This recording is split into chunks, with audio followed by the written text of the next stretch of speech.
Saya ingin mendengarkan tadi dari Pak Agung untuk mengatakan bahwa ini saatnya partai politik untuk introspeksi.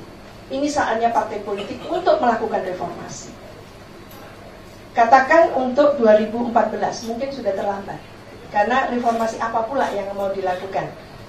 Caleg sudah, jadi persiapan semua caleg sudah, tinggal nasib pilkada dan legal frameworknya. Jadi undang-undangnya, RU-nya yang sudah dibahas. Saya setuju Pak Burhan mengatakan bahwa daerah itu butuh cantolan. Daerah butuh petunjuk dari pasal-pasal itu, dan ini yang memang tidak dikatakan secara eksplisit dalam undang-undang. Kemudian kami juga ikut di Panja, kadang-kadang ikut gitu ya, kadang-kadang tidak. Dan di situ memang satu suasana kebatinannya jauh sebelum munculnya kasus Ketua MK seperti ini, itu sudah terfikirkan untuk pilkada tidak seluruhnya sengketanya itu diurus oleh MK. Itu jauh sebelum terjadi seperti ini. Dan juga terfikirkan bagaimana mekanisme pilkada agar menjadikan daerah itu betul-betul memiliki pemimpin yang dari rakyat oleh rakyat untuk rakyat. Kalau dari rakyat oleh rakyat untuk rakyat tidak terjadi melalui pilkada langsung, ini yang harus direview, ini yang harus direvisi. Itu yang saya usulkan. Saya, mumpung ada beliau sebagai ketua Komisi 2, saya sampaikan, Bapak semua, Bapak Ibu ketua fraksi, pimpinan fraksi, berpikirlah untuk Indonesia jangka panjang. Implikasi pilkada langsung sungguh luar biasa. Kalau tidak bakar-bakaran, mungkin jumlahnya tidak terlalu banyak, selalu kita mengatakan seperti itu, apalagi funding gitu ya. Oh belum seberapa gitu. Tapi mindset kita sudah rusak gitu. Itu yang saya sampaikan, politik kekerabatan itu sudah merusak cara pandang kita. Sudah merusak proses demokratisasi yang harusnya melalui pilkada itu ada konsolidasi demokrasi di level lokal. Nah, apa yang salah tadi itu saya ingin mengatakan maraknya politik kekerabatan ini karena memang demokrasi kita tidak sehat. Demokrasi kita yang tidak sehat, yang ditunjang oleh pilar utamanya, yang juga tidak terreformasi, sehingga praktek-praktek tahapan-tahapan pilkada itu banyak disimpangkan. Dan lebih celaka lagi memang elit dan aktor constraining, menghambat demokratisasi dalam konteks pilkada. Kebetulan kami melakukan penelitian itu. Nah, proses pilkada yang dianjurkan oleh Pak Agung tadi seharusnya menjadikan demokrasi kita substansial dengan cara membuat sebanyak mungkin jumlah pemilih yang cerdas tadi itu belum terjadi, tapi juga role model perilaku elit yang harusnya meneladani tidak terjadi, law enforcement kita juga rendah gitu ya.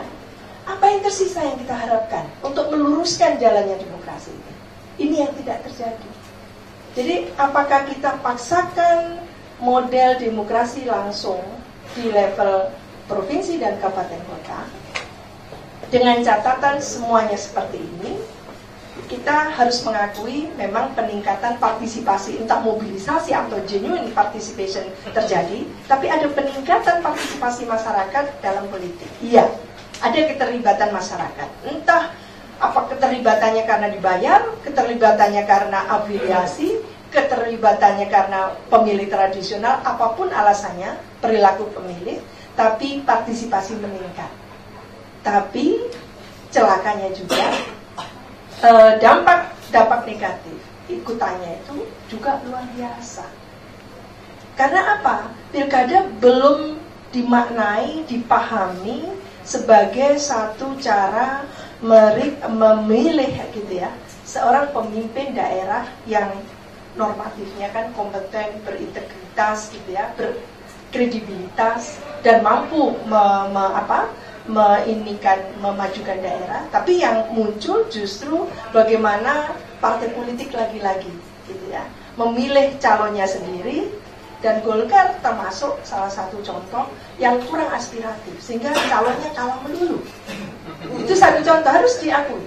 Jadi karena apa? Ada fait accompli kepada masyarakat terhadap pilihan-pilihannya sendiri. Akhirnya apa? Masyarakat merasa ini bukan pilihan kami, dikembalikan oleh masyarakat dan tidak dipilih.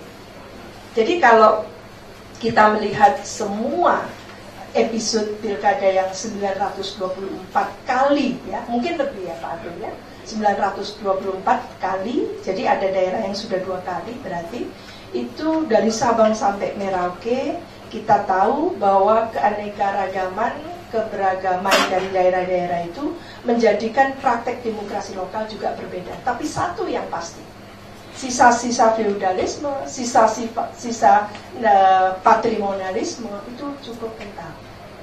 Ini yang kawin-mawin dengan sistem demokrasi kita. Jadi kawin-mawin tadi itu menghasilkan subsistem baru, gitu ya. Yang ini kalau kenceng tarikannya ke politik kekerabatan, terjadilah pohon kekuasaan seperti yang ada di tetangga kita. Tidak boleh menyebut Banten, katanya. Jadi saya tidak berani, gitu ya. Jadi hampir banyak daerah gitu ya, karena persamaan cross-cutting issues yang seperti itu.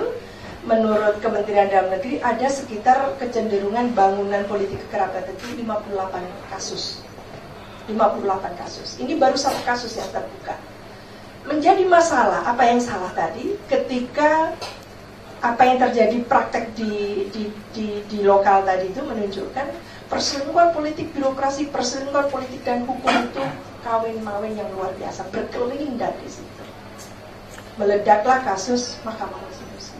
Itu yang membuat kita seolah-olah terjaga, gitu ya, dari tidur kita terjaga dari situ, dan lalu kita soal politik dinasti atau dinasti politik atau politik kekerabatan ini ternyata memang dampaknya sangat negatif, baik terhadap birokrasi yang tidak bersih, birokrasi yang tidak melayani, birokrasi yang tidak transparan, birokrasi yang tidak akuntabel tadi, dan program-program yang tidak banyak berpihak pada rakyat. Uang APBD dikamanakan, gitu ya, persentasenya kok hilang, tapi masyarakatnya tidak sejahtera. Ini ironi dikala masyarakat yang masih terbelakang, tapi para elit bangunan kekerabatan tadi sungguh sangat mewah-mewah tadi. Ini menyakitkan. Karena menyakitkan, lalu ini menjadi persoalan kita bersama.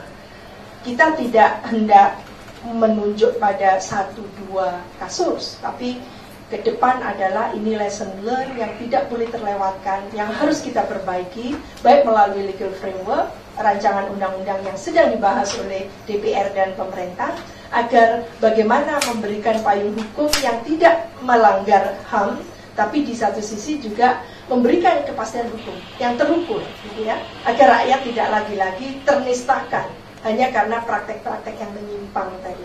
Jadi praktek-praktek nepotisme, kolutisme, korupsi ini sungguh-sungguh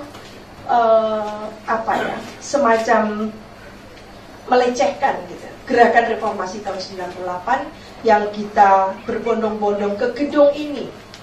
Saya tidak sampai menduduki di atap gedung ini, gitu ya. Siapapun yang sempat menduduki atap gedung ini, itu spirit untuk membasmi KKN itu yang sebetulnya sangat kental. Ini yang harus dikuatkan lagi oleh RI 1 sebenarnya.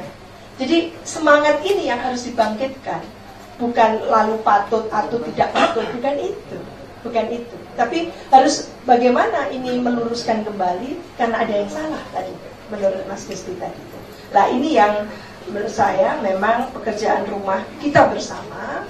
Kita sepertinya menuju pemilu 2014 diberikan cemeti-cemeti yang sangat yang sangat krusial, seperti bagaimana law enforcement kita, sistem hukum, kualitas penegakan hukum kita yang sangat terjun bebas di titik nadir, gitu ya. Lalu kualitas calon-calon pemimpin kita yang juga sangat dipersoalkan, menimbulkan kontroversi di tengah-tengah masyarakat, dan itu semua adalah sebetulnya satu pengingat ya, reminder bagi kita semua bahwa pemilu legislatif, pemilu presiden 2014 adalah starting point kita semua Indonesia untuk membangun negeri ini lebih baik. Dan pilkada kita kalau memang pilkada ini kita laksanakan terus, memang harus connect pada praktek otonomi daerah. Karena rumusnya seperti itu. Suasana kebatinan otonomi daerah itu karena ada prasyarat kita melakukan demokrasi, mensyaratkan adanya desentralisasi dan otonomi daerah. Karena praktek otonomi pula kita mendorong atau menuntut adanya pemilu kada langsung.